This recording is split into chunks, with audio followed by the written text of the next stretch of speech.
Message WhatsApp qu'on a reçu de Papy Bikanda qui va s'afficher tout à l'heure, un message WhatsApp, Papy Bikanda qui est à la porte de Versailles à Paris. Alors il dit la dernière actualité que les jeunes internautes camerounais ont à votre sujet est celle relative aux jeunes compatriotes Paul Chouta.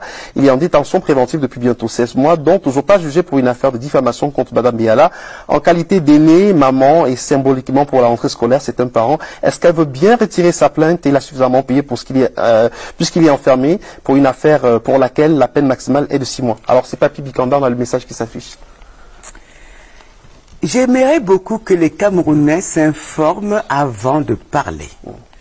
D'abord, c'est pas une affaire de diffamation, mais de cybercriminalité.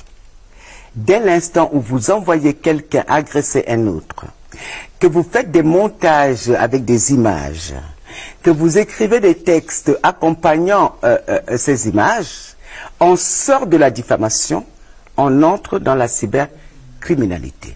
Ça, c'est la première chose.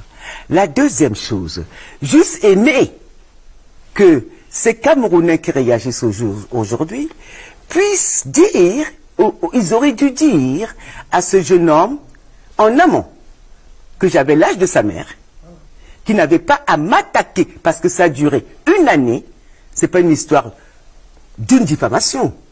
Une année pendant laquelle personne ne m'a défendu, où tous les matins, ce jeune homme parlait de ma sexualité, inventait une histoire sur ma sexualité qu'il ne connaissait pas. Il ne m'a jamais vu, il ne me connaît pas, il sait pas, il inventait n'importe quoi, bon, je ne dirais pas devant des choses très grossières, et ça les amusait. Ils oublient une chose, c'est que, sans le connaître, je lui avais écrit pour qu'il retire toutes ces diffamation, même ces images montées de toutes pièces, déformées, il n'a jamais réagi. Donc j'ai porté plainte, mais j'ai retiré ma plainte. Vous avez retiré votre plainte? Ben oui, on a signé un accord avec son avocat, Maître Sim, qu'il enlevait les images.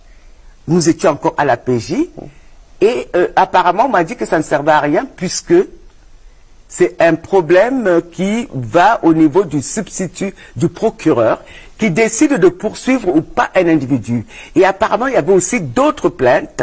Donc, vous, ce qu'on retient, c'est que vous avez retiré votre plainte à vous. Mais oui, moi, c'était en fait, s'il reste en prison aujourd'hui, ce n'est plus de... Ben non, c'est pas totalement...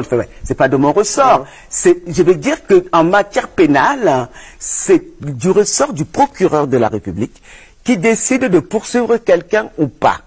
Par exemple, si vous tuez quelqu'un, nous sommes en pénal. Est-ce que la personne morte vous poursuit? Non. Moi, mais c'est le procureur qui vous poursuit. C'est partout dans le monde pareil.